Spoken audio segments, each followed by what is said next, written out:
Mirror Talk episode 18 Repair Rituals, Ritualizing Reconnection Through Language. Welcome back to Mirror Talk, the language of the nervous system, where we explore not just what humans say, but what the body is trying to resolve underneath the words.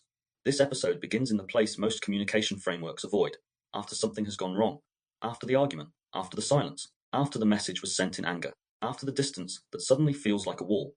The space after the break. If boundaries are the architecture of safety, and activation is the moment the body goes to war, then repair is the forgotten third movement in human connection, the one most people were never taught, never shown, and never given permission to practice. We learn how to avoid conflict, we learn how to win conflicts, but almost no one learns how to return from it. Because for most people, the rupture itself is not what destroys the relationship, it is the absence of repair that follows it. Not the moment of anger, but the hours, days, or years of distance. Not the mistake, but the inability to find language that restores dignity to both people. Not the conflict itself, but the nervous system freeze that says, I don't know how to come back without losing myself. Repair is not about taking blame, surrendering truth, or pretending nothing happened. Repair is a ritual of reconnection, rooted first in nervous system regulation, and only then in language. It is not peacekeeping. It is not appeasement. It is not let's just move on. It is the rewiring of emotional safety after a threat response has taken over the body. If rupture happens in survival mode, repair can only happen once safety returns. And yet, we live in a world where safety often never does return because no one knows how to name the injury, regulate the body, and speak without collapsing into shame or defense. So instead, people drift apart. Families develop quiet resentments that become architecture. Partners stay together with unspoken scar tissue where tenderness used to live. Friends stop replying, not because they don't care, but because they don't know how to re-enter without reopening pain. In that silence, the nervous system learns a secondary belief that is far more dangerous than the conflict itself. Connection is unsafe, vulnerability is a liability, and rupture is final. Why we need repair rituals now more than ever. We are living in what some researchers call the age of unresolved rupture, a time in which arguments happen faster than nervous systems can settle. Communication is increasingly digital and disembodied, and emotional processing has been replaced by reaction, labeling, and public performance. Social media encourages rupture, not repair. Family systems model suppression, not restoration. Romantic relationships reward instant closeness, not deep mending. Friendships dissolve without conversation, replaced by silent exits or passive fades. Political and ideological identities treat repair as betrayal, and most people secretly fear that being wrong once means being unworthy forever. Repair in this landscape is not just a skill, it is a countercultural act of emotional sovereignty. To repair is to refuse the nervous system's default instinct, fight, flight, freeze, or fawn. To repair is to step back into connection after the body has already chosen protection. To repair is to say, the pain was real, but so is my capacity to return without abandoning myself. That is the heart of this episode, not the denial of rupture, but the conscious reweaving of the relationship after rupture has already taken place. Why most people never learn to repair. Most adults did not grow up seeing repair modeled. They saw anger, avoidance, punishment, appeasement, or pretending. They watched people disconnect, withdraw, or explode, then continue life as though nothing happened. They learned that speaking about the rupture makes things worse, not better. They learned that emotional honesty gets met with rejection, shame, or escalation. And so the nervous system adapted. To protect the relationship by suppressing the truth, to protect oneself by withdrawing from a relationship, to protect dignity by refusing to re-enter vulnerability, to protect belonging by holding silence, instead of asking for repair. For many, the apology became the only repair ritual they had ever seen. But apologies, when used as emotional currency, are not a repair. They are transactions. They can relieve guilt without restoring trust. They can restore order without restoring connection. They can bypass the wound while signaling that the subject is now closed. True repair is not an apology, it is a reorientation of safety, which is why nervous system language, NSL, and the mirror linguistic hypothesis, MLH, are central in this episode. Repair is not simply about what is said, but how the body is experienced by the other person when it is said. Breath, tempo, eye contact, tone, pacing, and ownership all matter more than the words I'm sorry, because the body does not believe language, the body believes the signal. The question of repair is not, did they apologize? It is, did my nervous system feel safe enough to soften? Ritualizing repair, why it must be structured, not spontaneous. We ritualize what we value. We ritualize beginnings, weddings, births, and openings. We ritualize endings, funerals, divorce, and transitions, but we rarely ritualize the return. Yet every system, biological, relational, ecological, depends on the capacity to return. The human heart contracts and then returns. The breath enters and then returns. The nervous system activates and then returns. The seasons rupture and return. Daylight dies and returns. Ritual is not extra. Ritual is the language that tells the nervous system, something meaningful is happening, you can pay attention now. So this episode does not just explain why repair matters, it breaks down the steps, the signals, and the phrasing that allow repair to work in real life. How to name the rupture without reactivating it, how to regulate before speaking, how to offer ownership without self-erasure, how to restore trust without performing guilt, how to return the relationship to shared ground, not a power imbalance, how to know when repair is possible and when it requires distance first, because repair is not submission. Repair is not taking all the blame. Repair is not being the bigger person. Repair is relational intelligence in motion. And like all forms of intelligence, it can be learned, practiced, and strengthened. Why repair begins in the body, not the mind before any attempt at reconnection. The nervous system must exit survival mode. Otherwise, the words of repair will be spoken from fear, guilt, or urgency, not sovereignty. When spoken from dysregulation, repair becomes a plea. Can we just fix this? I can't handle the tension. A performance, tell me I'm not the bad one. A collapse, just say it's fine, I'll take the blame. A demand, you need to calm down and talk to me. But when spoken from regulation, repair becomes ownership without self-attack accountability, without collapse care, without rescuing honesty, without war. The difference is not moral, it's physiological. The nervous system decides whether a conversation is possible long before the mind decides what to say. Meaning, you can't recover from a nervous system that is still in threat mode. Repair is what happens after you've regulated enough to mean what you say. This episode teaches you how. Why this episode is especially important for the Mirror Talk Arc. Episode 14 explored projection. Episode 15 explored boundaries. Episode 16 explored holding space. Episode 17 explored speaking while triggered. But episode 18 completes the arcade. It answers the question, what do we do after the break? If the nervous system is the instrument and language is the interface, then repair is the restoration of resonance after the instrument has gone out of tune. It is the return to coherence. It is the return to a relationship. It is the return to self. And without it, every nervous system becomes a library of unfinished conversations. Reflection prompt. Before we move into element 1, ask yourself, when conflict happens in my life, do I retreat, attack, wait for the other person, or try to fix too fast? What was modeled for me as repair growing up, and what was never modeled at all? We cannot practice what we were never shown, but we can become the first generation to learn to repair consciously. Before we talk about repair, we have to understand what actually breaks.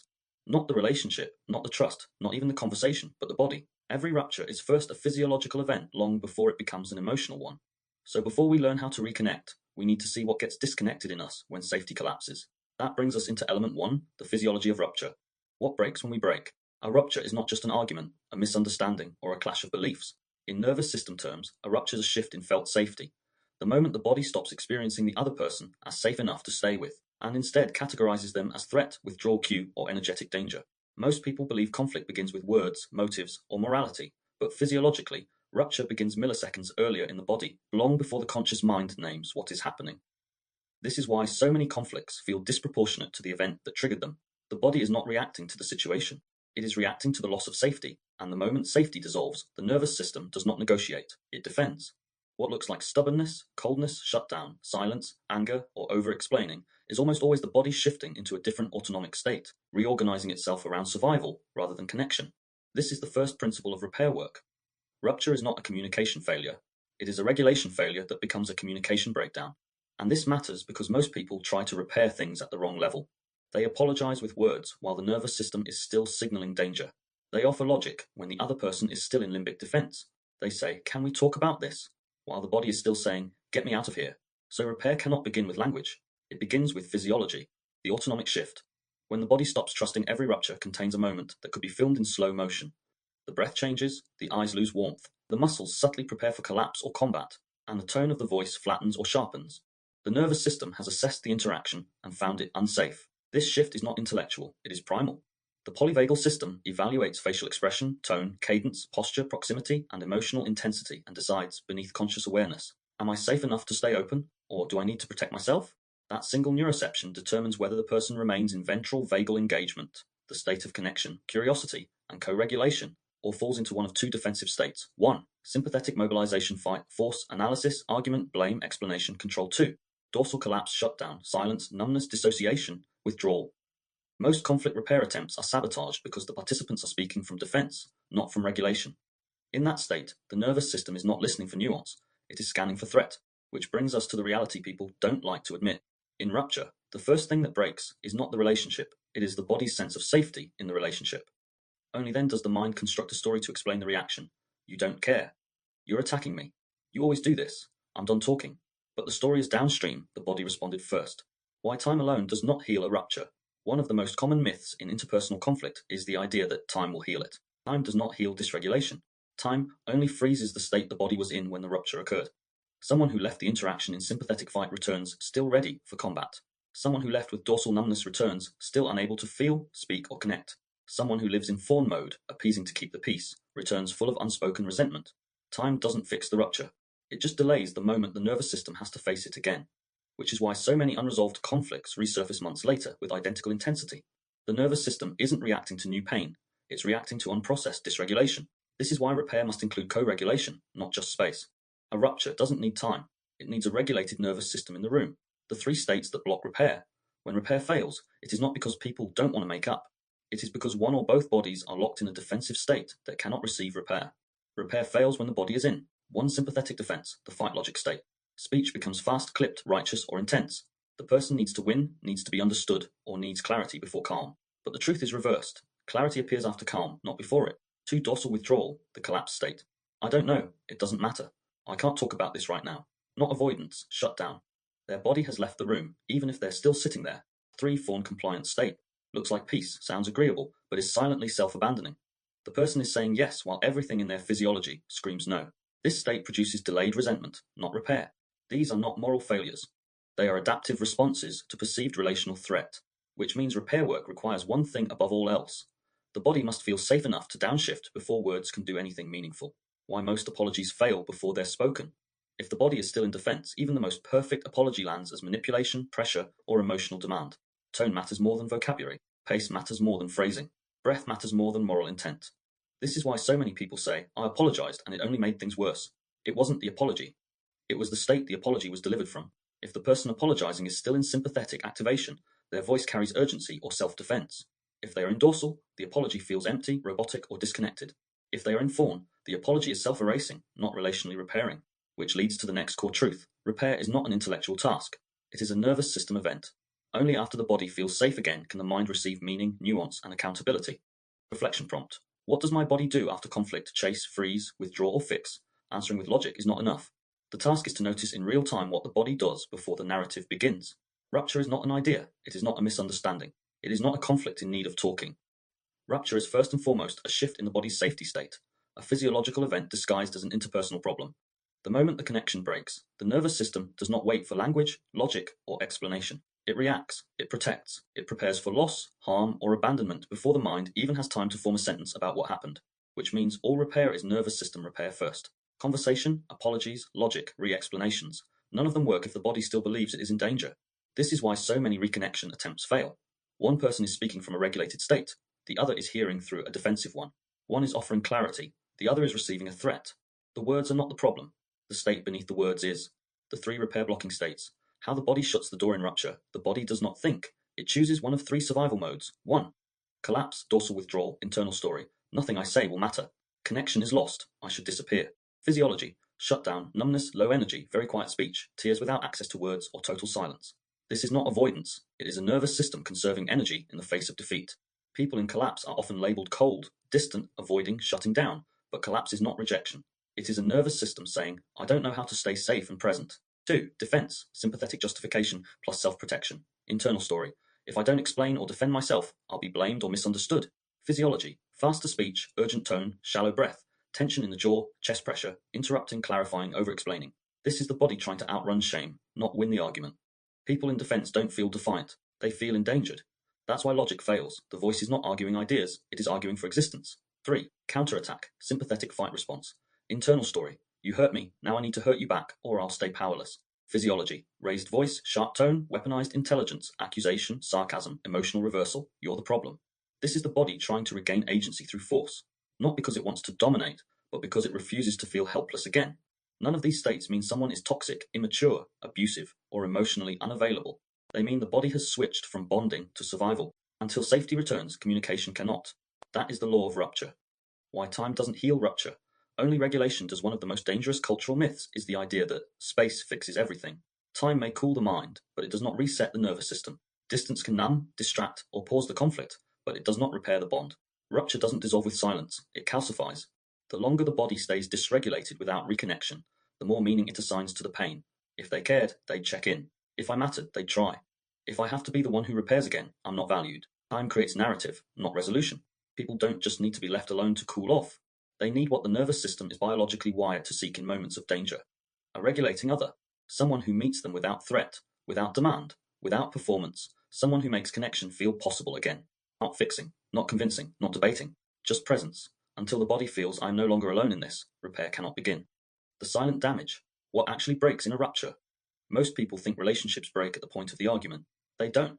They break in the moment one person no longer believes repair is possible. What dies is not affection, it is trust in safety. And once the nervous system stops trusting safety, the relationship becomes something else. Affection becomes performance. Vulnerability becomes threat. Honesty becomes risk.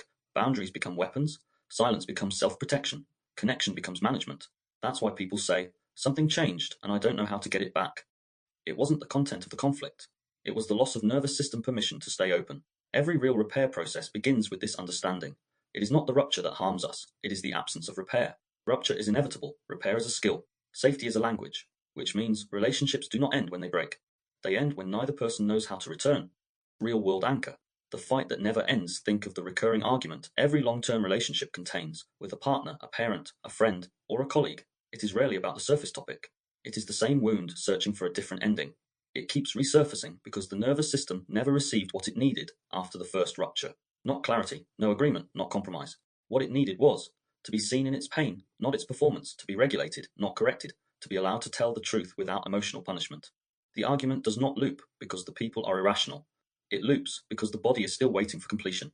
Completion doesn't mean being right. It means feeling safe again. Why rupture and repair is not just psychology, it's biology. Every mammal is born expecting two things after distress. Recognition, you still see me. 2. Reconnection, we are still together. If either is missing, the nervous system codes the event as abandonment. And once abandonment is encoded, the body will protect against connection to prevent future pain. We call this shutting down, being guarded, or trust issues, but it is simply a nervous system that has learned. Repair is not guaranteed. Connection is dangerous. To reopen the connection, the body needs to experience repair in real time, not think about it, not talk about it, not analyze it.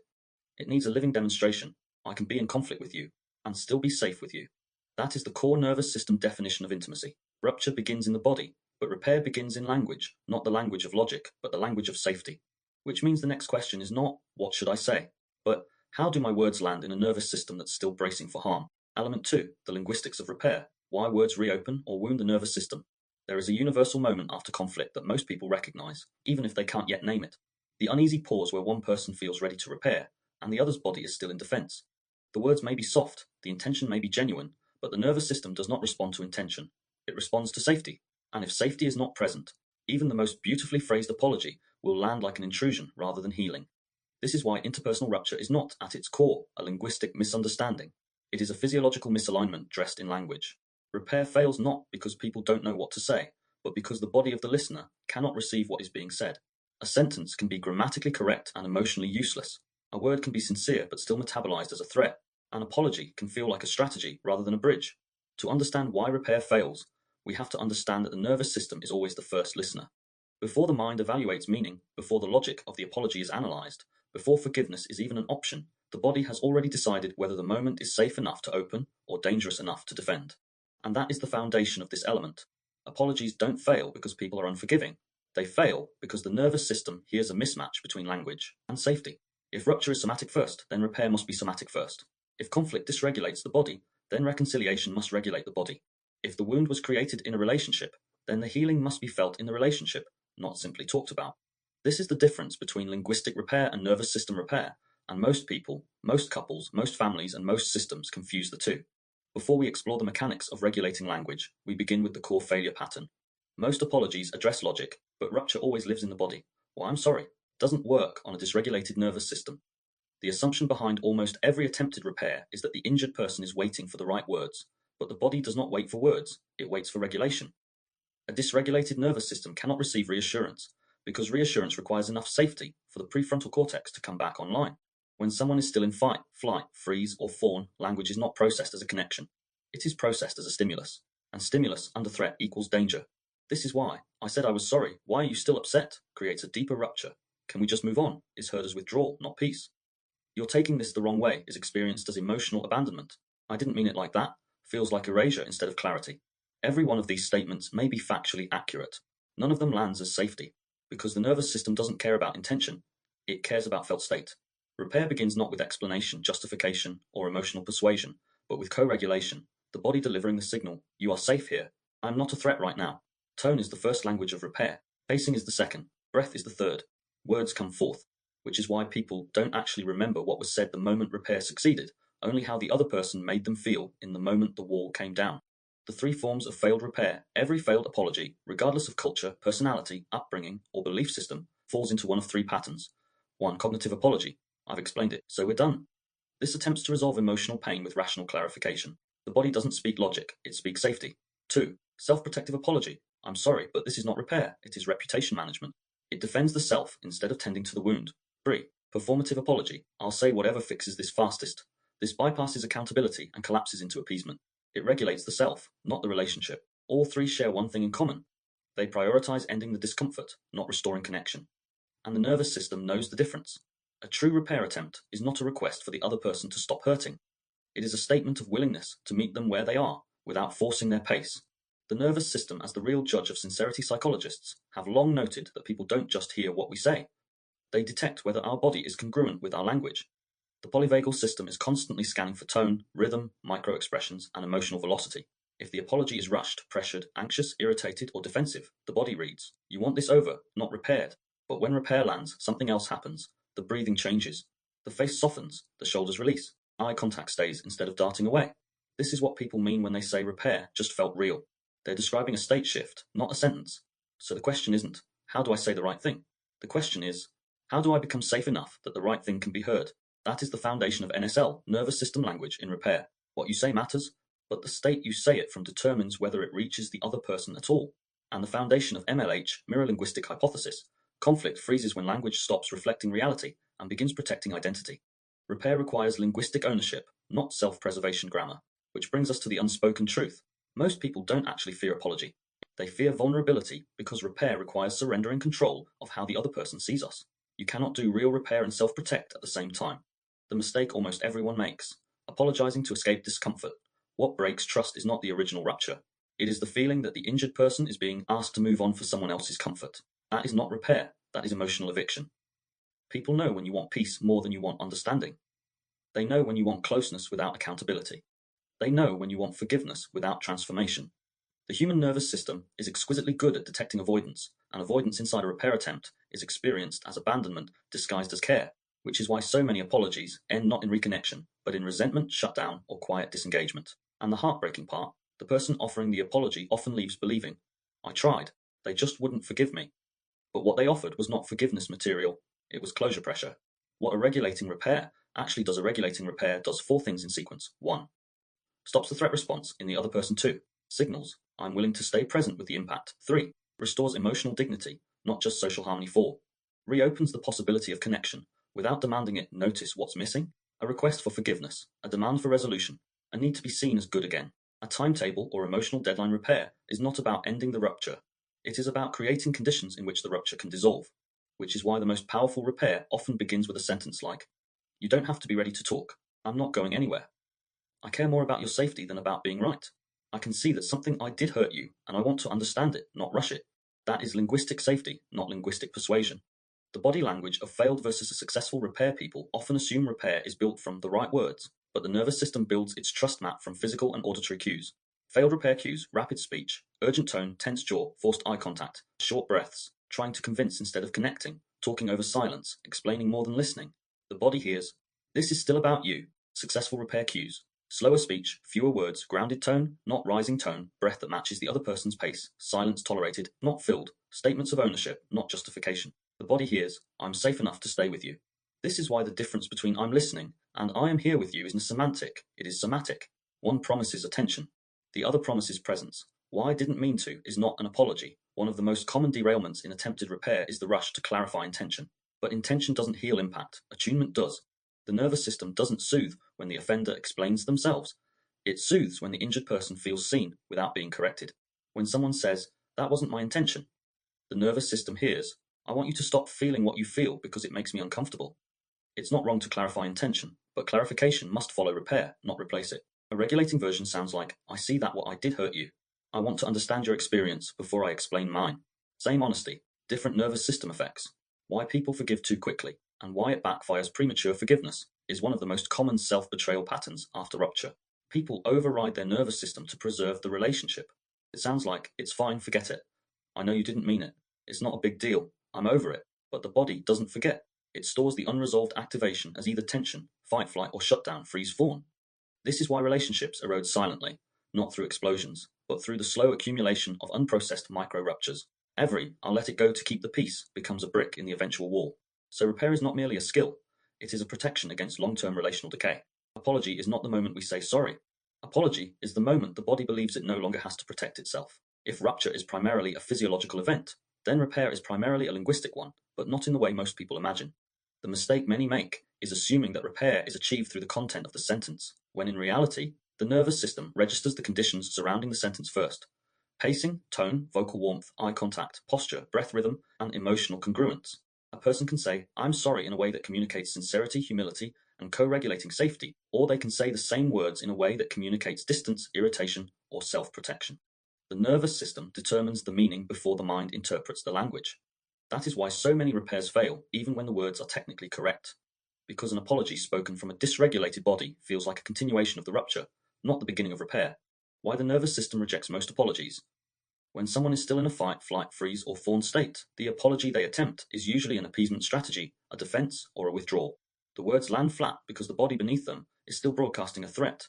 Common examples: "I said I'm sorry, what more do you want?" leads to fight state apology, defensive, boundary reasserting, regulate self, not the other. "I'm such a terrible person, I always mess things up," leads to collapse apology, shifts emotional burden onto the injured party, forces soothing. "I'm sorry, but you misunderstood me," leads to justification apology, protects ego, not relationship. "I guess I'm sorry if you feel that way," leads to a disowning apology, places the pain inside. The other avoids accountability. These forms of speech fail not because the sentence is poorly worded, but because the nervous system receiving it reads danger, manipulation, or emotional abandonment. The repair attempt becomes a secondary rupture. Why real repair requires a shift in state, not just a shift in language. A regulated apology is not said, it is felt. It requires a shift from pressure to presence, self-defense to a shared reality. Control breaks down into connection. Urgency becomes the birth of capacity. Before a true repair can occur, the body of the speaker must come down from activation enough to re-enter relational consciousness. Otherwise, the apology becomes a performance, a transaction, or a detour away from discomfort. Repair fails when the goal is to stop the other person's feelings, to erase guilt, to restore normality quickly, to avoid sitting in mutual vulnerability. Repair succeeds when the goal is to acknowledge impact without defending intention, to signal safety through voice, rhythm, and presence, to give the hurt person space to still be hurt without being punished, to share emotional responsibility without collapsing into shame. This is why the most regulating repair language does not rush the other person to move on. It gives them a stable floor to feel while knowing they are not alone there. The nervous system shape of real accountability, true accountability, sounds like ownership without self-erasure. It does not sound like, "Fine, I'm the bad guy then. I said sorry, why are you still upset? I didn't mean it like that, you're taking it wrong." It sounds like, "I see how what I did affected you, even if it wasn't my intention. I get that you're not ready to move on yet. I'm here while you're still hurting. You don't have to make this easier for me. I can sit with the discomfort because the connection matters more than the feeling of being right." This form of language returns dignity to both people. There is no begging, no domination, no emotional hostage taking. The apology becomes a bridge, not a bargaining chip. Most people never reach this level of repair because they were not raised in environments where repair existed. Conflict was either punished, ignored, or bypassed. Many adults are left trying to learn something they were never shown: how to stay in connection while staying accountable. "Why I didn't mean to" is not repair. Intent matters ethically, but repair is about impact, not intent. When someone leads with intent, "I didn't mean to," they unconsciously ask the injured person to reverse their hurt to relieve the speaker's discomfort. This creates emotional inversion. The person who was harmed is now managing the emotions of the person who caused the harm. A repair becomes real the moment the injured person no longer has to carry the emotional labor of calming the other. That is why the more powerful repair sentence is not, "That wasn't my intention," but "I didn't intend to hurt you, but I see that I did, and I want to understand the impact fully before I respond." The first protects the self. The second protects the connection. People often wait, hoping the tension will just fade. But ruptures stored in the body do not dissolve, they calcify. Silence does not metabolize pain, it freezes it in place. Unrepaired conflict becomes chronic relational caution, unspoken resentment, emotional distancing, fear of future vulnerability, loss of safety in shared space. The body remembers the moment the bond became a threat. Until repair happens, the nervous system assumes it could happen again at any moment. Repair is not a moral obligation, it is a biological requirement for trust. The real question in every conflict. The nervous system of the injured person is not asking, "Is this person perfect?" It is asking, "Is this person safe?" And the nervous system of the person who caused harm is not asking, "Do I feel guilty?" It is asking, "Can I still be loved while being imperfect?" Repair is the act that answers both questions at the same time. But repair doesn't fail simply because people don't know the right words. It fails because old trauma patterns speak first and speak loudly. Before most people ever reach the stage of accountability, they cycle through fight, fawn, freeze, or avoidance. Which brings us to the next layer. Element 3, trauma patterns in failed repair. Why most conflict is not between two adults, but between two nervous systems reliving something old. Why most conflict resolution fails before it begins rupture in a relationship is rarely caused by the final moment of conflict. It is almost always the culmination of unprocessed histories meeting each other in real time. When two nervous systems collide under threat, the rupture is not simply interpersonal, it is ancestral, developmental, somatic, and rhythmic. The language spoken in that moment is not the language of the present, but the language of every unresolved moment that resembles it. This is why so many repair attempts fail despite good intentions. The conversation is taking place in the wrong timeline. The body is answering a past danger, while the mind believes it is debating a present disagreement. The result is not dialogue, it is reenactment. And reenactment has one agenda: protection, not connection. In this element, we examine the 4 dominant trauma pattern repair responses: fight repair, fawn repair, freeze repair, and avoidant repair, not as personality types, but as state-dependent survival strategies that hijack the repair process before repair ever begins. These patterns do not emerge because people are unwilling to fix things, but because the nervous system perceives repair itself as a threat. The body interprets repair as risk. Repair requires vulnerability, the willingness to be seen without defense, to sit in an unprotected truth, to tolerate the possibility of being misunderstood, rejected, or left. But for a body shaped by trauma, vulnerability is not intimacy, it is exposure. A person can cognitively want to fix things and yet be physiologically incapable of entering the state required for repair. The mind may be ready to apologize or listen, but the nervous system remains convinced that proximity equals danger. This mismatch leads to the illusion of unwillingness. They don't care. They won't take accountability. They shut down every time I try to talk, when in reality, the body is making the decision, not the self. Before repair can happen, the nervous system must first believe that repair is safe.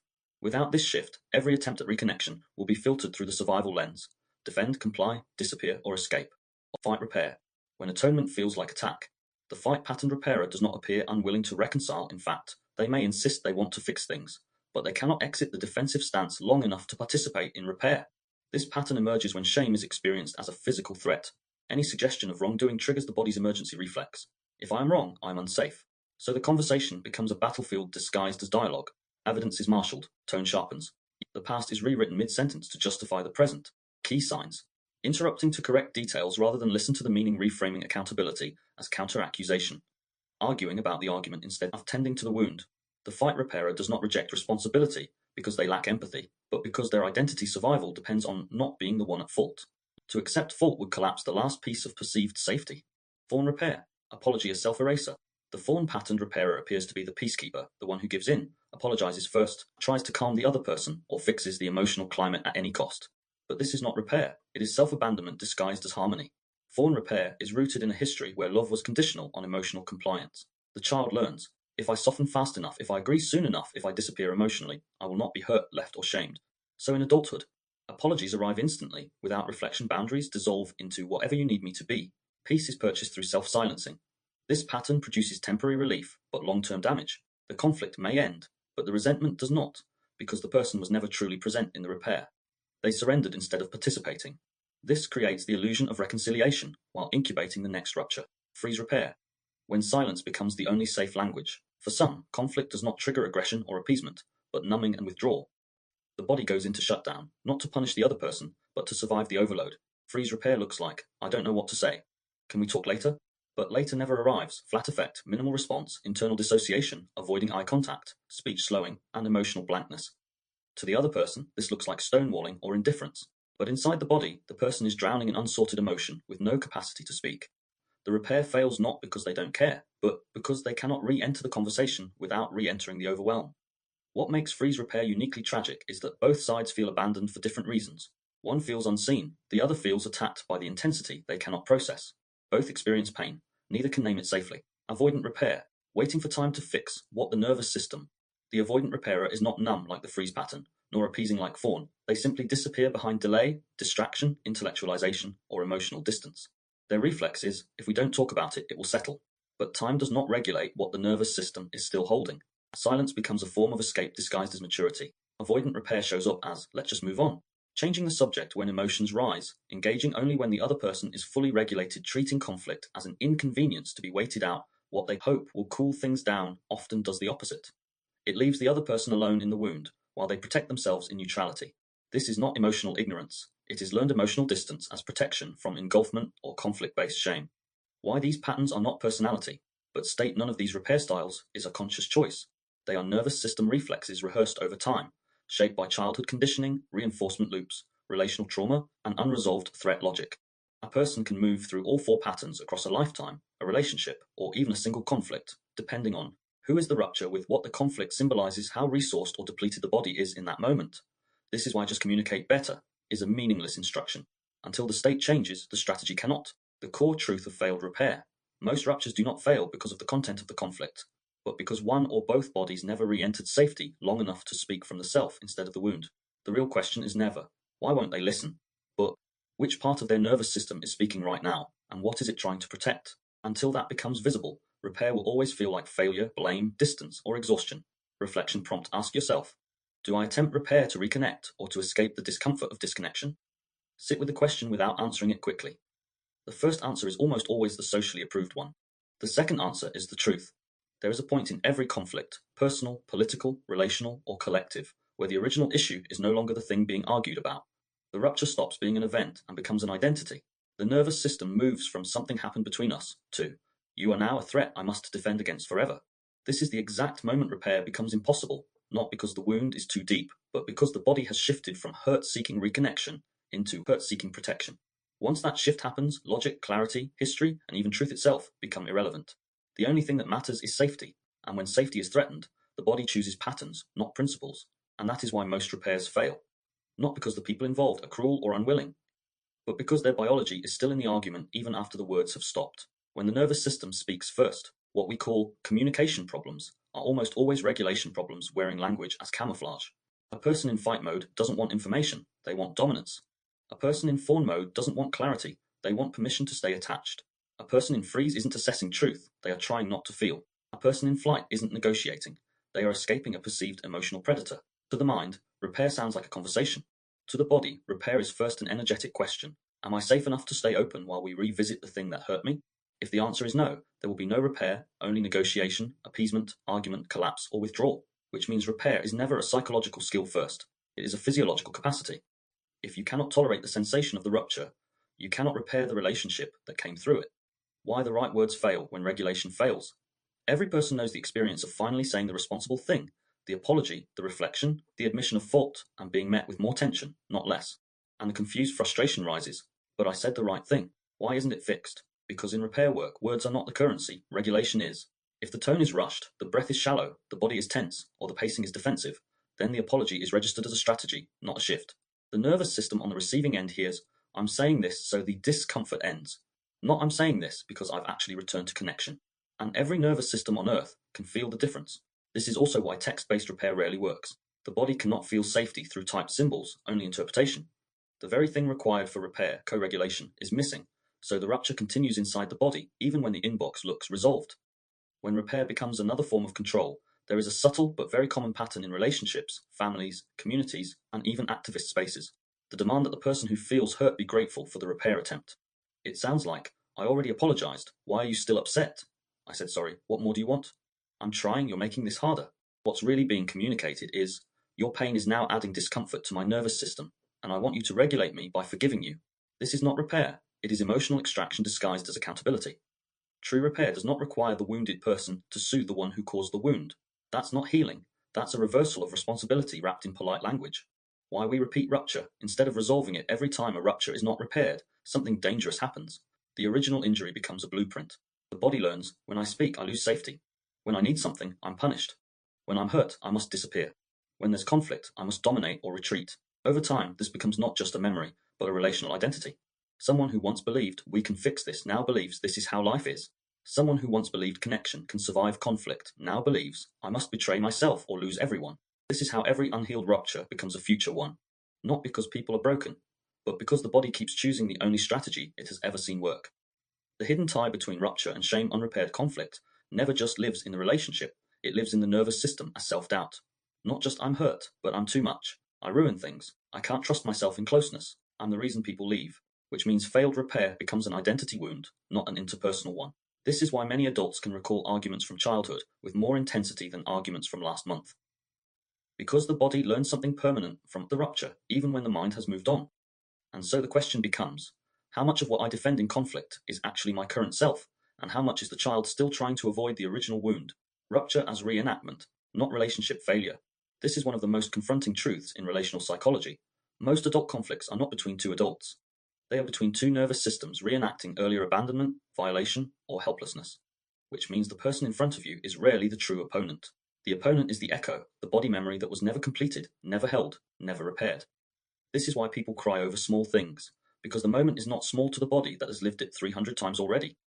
This is why people overreact to tone, because their nervous system remembers the first tone that meant rejection. And this is why rupture feels life-threatening, because at one point in development it was. So what actually makes repair possible? Not the apology, not the logic, not the explanation, not the reassurance, not the time passing. What makes repair possible is a nervous system that is no longer in defense, a body that can stay present to the impact of its actions without collapsing or attacking, language that signals responsibility, not self-protection, and an invitation to reconnect, not a demand that the pain disappear. Because repair is not the removal of rupture, repair is the restoration of relational safety after rupture. And that is what element 4 will now explore. Repair does not fail because people refuse to care. It fails because the person least regulated is often the one who expects the other to go first. In the next element, we look at why the nervous system reverses responsibility in conflict, how attachment styles shape who reaches for repair and who waits, and why unspoken repair attempts, gifts, jokes, silence, distraction, do not heal what the body still holds. Element 4, psychological insight, the repair paradox, why the person least regulated often expects the other to repair first. There is a strange and repeating pattern in human conflict that appears across intimate relationships, friendships, family systems, and even large-scale social rupture. The person who is most dysregulated is often the one who expects the other person to initiate repair. Not because they are consciously manipulative, not because they don't care, but because the nervous system, when overwhelmed, defaults to preservation, not participation, and preservation often takes the form of defensiveness, shutdown, blame, or withdrawal. Repair, however, requires the exact opposite state, openness, shared reality, and emotional availability. This is the paradox. The one most in need of repair is often the one least able to begin it. To understand why, we have to leave the moral frame. They just won't apologize and shift into a regulatory frame. Their system cannot risk co-regulation yet, because it still feels unsafe. The repair paradox is not a problem of character, it is a problem of capacity. Why dysregulated people wait to be repaired. When a rupture happens, the survival system takes over. Whether the response is attack, justify, shut down, disappear, perform, or reverse blame, the underlying biology is the same. The amygdala is now driving the interaction. The prefrontal cortex, the part that reasons, empathizes, apologizes, and repairs, goes offline.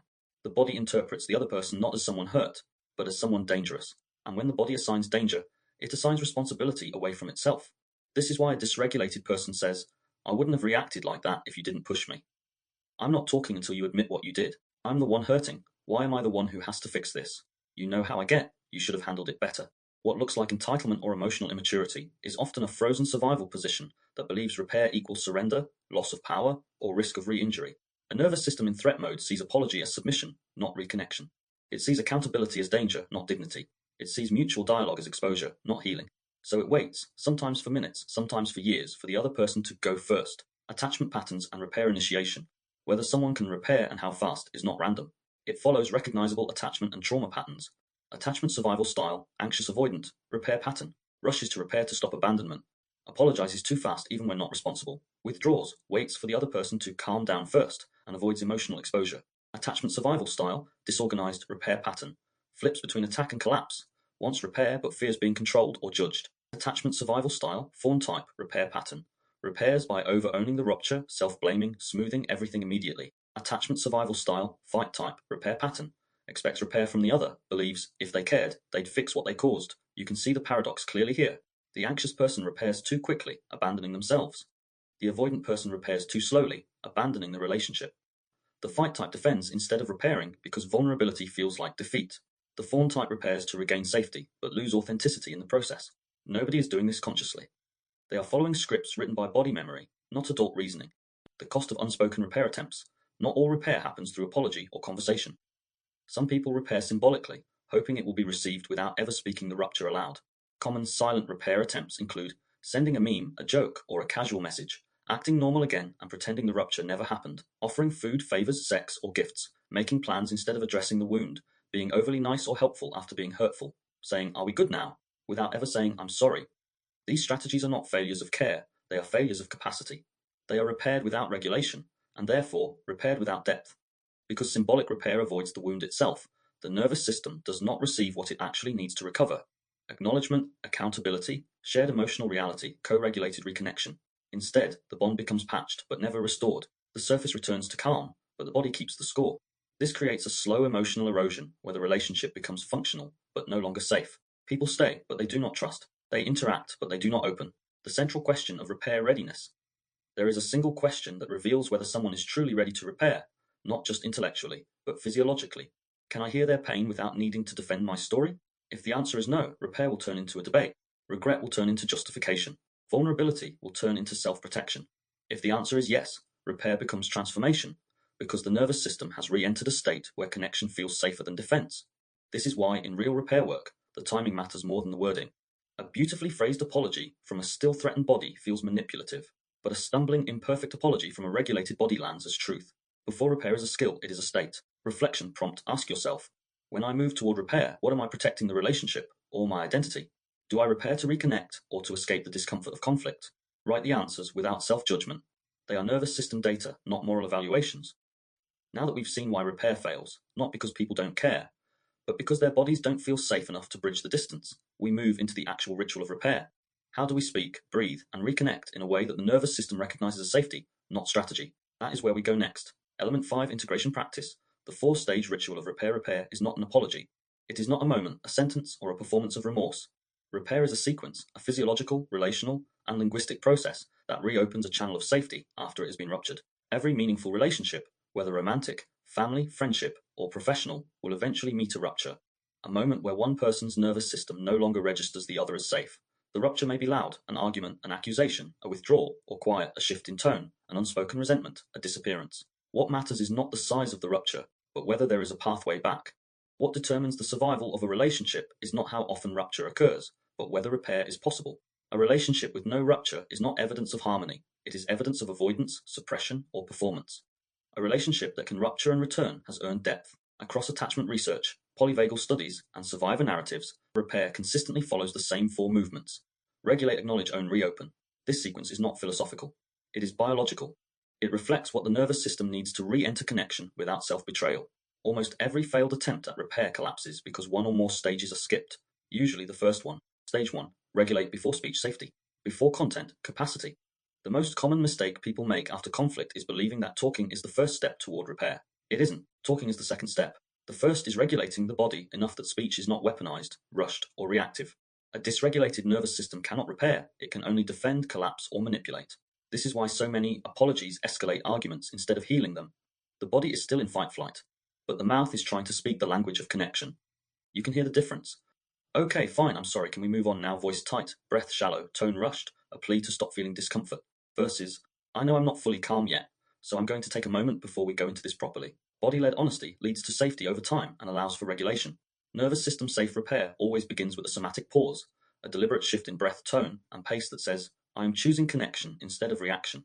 In NSL terms, the first repair signal is not what you say, but how the body sounds when you say it. Softened prosody, slower exhale, reduced speed, more silence between sentences. These are the body's way of proving, I'm not here to fight you. In MLH terms, regulated language is not a performance of calm, but a shift in ownership grammar. I want to understand what happened instead of, you need to hear me out. I'm noticing I'm tense instead of, you're making this worse. The person on the other side doesn't trust the words first. They trust the nervous system broadcasting through them, which means if the breath is slow, the apology can land. If the breath is fast, even the right words sound manipulative or threatening. Repair begins when the body sounds safe again. Reflection prompt. Ask yourself, if I spoke right now, would I be repairing or would I be reacting? Stage 2. Acknowledge, name the wound, not the argument. Most people apologize for what was said, done, or misunderstood, but almost nobody apologizes for what was felt. That is the defining difference between a symbolic apology, I'm sorry, okay, and a regulating apology. I see how that hurt you, and I want to stay here long enough to repair it. The nervous system doesn't need an apology for the event. It needs an acknowledgement of the impact. That is the missing skill most of us were never taught. The ability to witness the other person's internal experience without justifying our own. This is why so many apologies fail, because they attempt to explain before they attune. I didn't mean it like that. You're overreacting. I was just trying to help. All 3 are logical statements. All 3 are nervous system failures. None of them acknowledges the wound. It makes sense you'd feel hurt by that. I see how my tone shut you down. You didn't get the safety you needed from me in that moment. This is an acknowledgement. Naming the injury without defending the intention. The repair question is never, did I mean to hurt you? The question is, did it hurt, and can I stay present while we name it? In conflict resolution language, this is called impact-focused repair. In NSL terms, this is co-regulatory witnessing. In MLH terms, this is linguistic de-armoring, shifting from explanation to presence. When you acknowledge what the other person feels, you return them to internal reality rather than forcing them into self-doubt. When you skip acknowledgement and jump straight to defense, you force them to choose between the relationship and their own perception. That is how rupture becomes trauma. Not through the original injury, but through the denial of what the injury caused. Why stages 1 and 2 are non-negotiable. A repair attempt that begins with "I'm sorry," but skips regulation and acknowledgement is not repair. It is emotional fast-tracking. It will sound like urgency. It will feel like pressure. It will create the illusion of resolution while guaranteeing the return of resentment later. If the nervous system is not regulated, the apology will not land. If the impact is not acknowledged, then the relationship will not restore trust. This is why survivors of relational trauma often say, "It wasn't the mistake that broke me, it was how I had to carry it alone." Repair is the opposite of emotional abandonment. It is the return. Stage 3, own responsibility without collapse, denial, or self-erasure. Once regulation has returned and acknowledgement has been made, the next step is ownership, not of the event, but of the impact. This is where most repair attempts crumble, not because people refuse to apologize, but because they do not understand what an apology is for. A genuine repair does not center the intention. "I didn't mean to." It centers the effect. "I see the harm it had." A genuine repair does not defend the self-image. "I'm not that kind of person." It validates the experience of the person who was hurt. "You didn't feel safe with me, and that matters." Ownership is not humiliation. Ownership is not self-punishment. Ownership is the act of saying, "I accept that my behavior had a consequence, and I am capable of holding that truth without collapsing."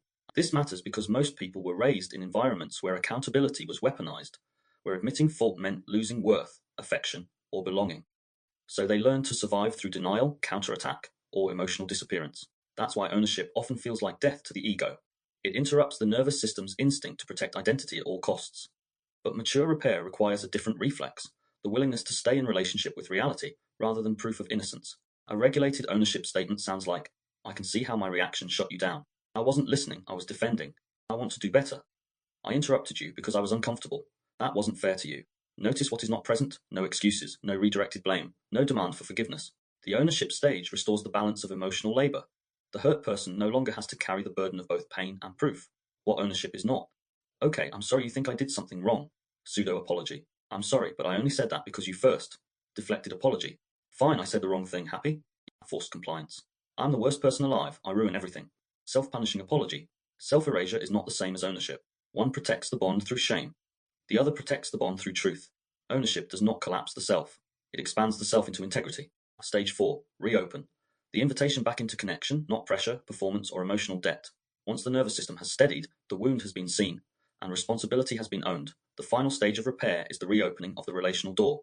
This is the moment many people rush because they want reassurance that the relationship is restored. But repair is not complete until choice is restored. You cannot force reconnection. You can only offer it. Reopening sounds like, "When you're ready, I'd like to talk about how we move forward. I'm still here, and I care about us. Take the time you need. I want this relationship, and I want it to feel safe for both of us." The key feature of a real reopening is freedom. The other person is allowed to decide the next step. Manipulative repair demands instant closeness. Authentic repair makes room for pacing. A reopening offer has 3 components. Presence, "I'm still here." 2. Care, "The relationship matters to me." 3. Permission, "You can come closer in your own time." When someone feels permission rather than pressure, their body softens. When someone feels pressured to move on, their body armor. That is why bad apologies feel worse than no apology. They ask for immediate comfort from the person who was harmed. If the repair is real, both people leave with dignity intact. No one has to abandon themselves to make peace. Why this 4-stage structure works? Because it mirrors what every nervous system needs to return to trust. 1. Regulation, "I am not under threat." 2. Acknowledgement, "My experience is real." 3. Ownership, "The burden is shared." 4. Reopening, "Connection is possible again." When any of these 4 steps is skipped, the body stays partially in defense, even if the mind is trying to move forward. That is why people say things like, "We said we were fine, but something still feels off." "We apologized, but there's a distance now." "We moved on, but I'm not sure we ever actually repaired." What they're describing is not emotional stubbornness. It is unfinished nervous system business. Rupture ends when the body feels safe again, not when the conversation ends. Repair in practice 1. Romantic relationship.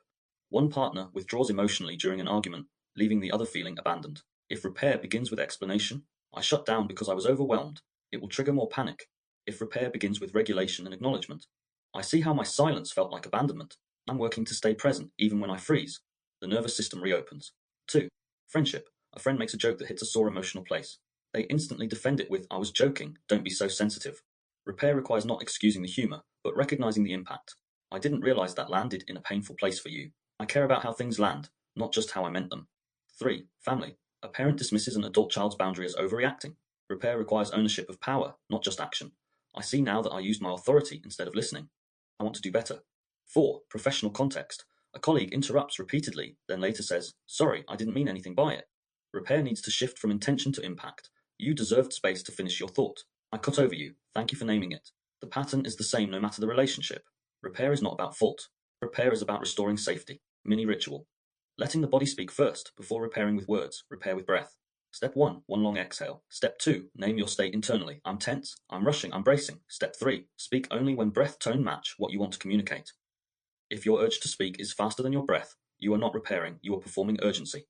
Reflection prompt. Ask yourself, if repair is the act of returning, what part of me needs to return before I ask someone else to come back? Repair is not the closing of a wound, it is the reopening of the space where relationship can breathe again. Once we understand the ritual, the next question becomes, how do we protect the bond while repairing, instead of making repair another form of emotional labor, shame, or pressure? That takes us into the final movement of this episode, where we'll explore the paradox of repair, that the strongest relationships are not the ones without conflict, but the ones that know how to find each other again. Element 6, closing whisper, the kind of love that knows how to return. There comes a moment in every relationship where the story pauses, not because it is over, but because something inside it has been interrupted. A rupture, a misunderstanding, a silence that grew sharper than words, a tone that changed the room before anyone realized why. And in that moment, the nervous system asks the real question beneath all the logic, all the posturing, all the rehearsed intelligence. Are we still safe with each other? Repair is not about agreement.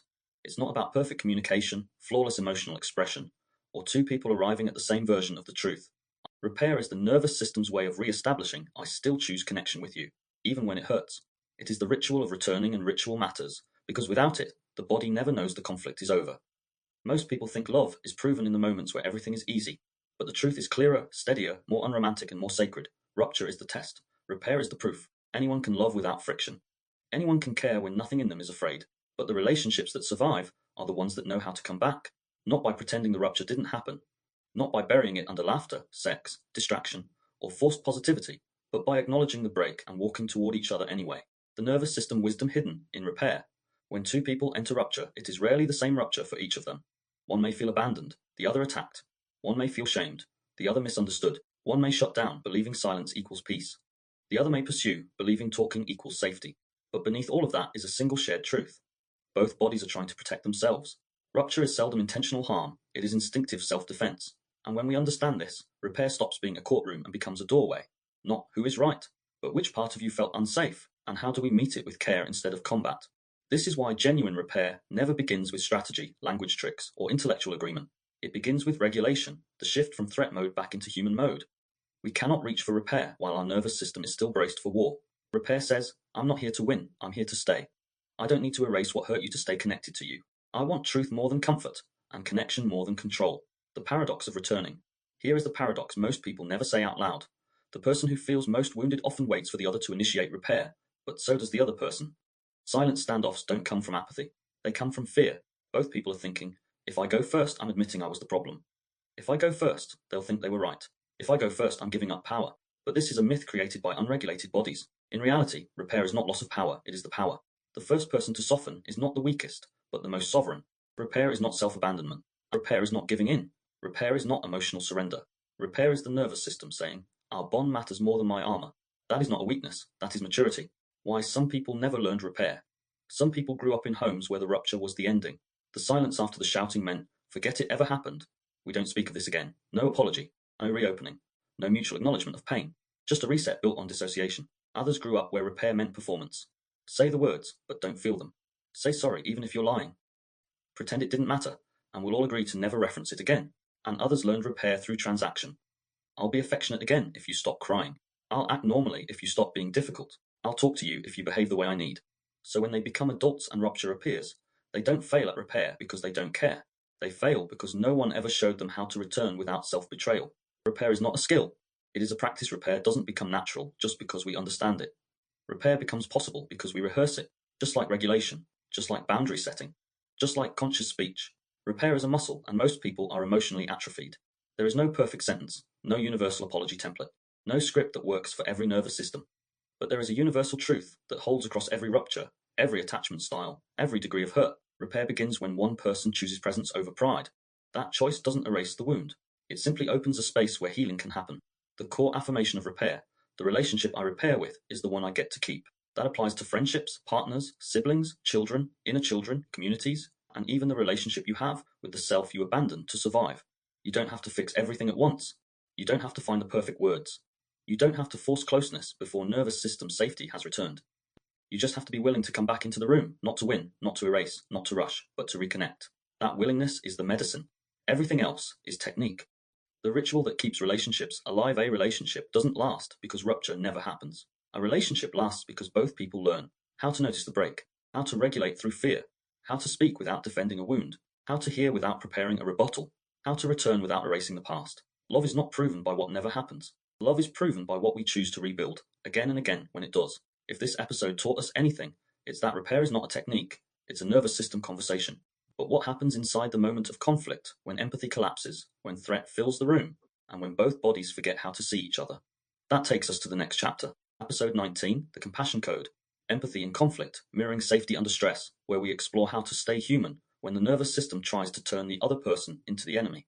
So we come to the close of this episode. I wish to leave you with some final words. You are not broken for struggling with repair. You are not behind in needing to learn what no one modeled, taught, or mirrored for you. You are not unlovable for having moments where protection felt easier than connection. You are a human, learning the language of return. As I have previously said, the way I always do, you are not broken, you are becoming. Thank you for joining me today. Until next time, you've been listening to Mirror Talk, the language of the nervous system. I'm James Miller.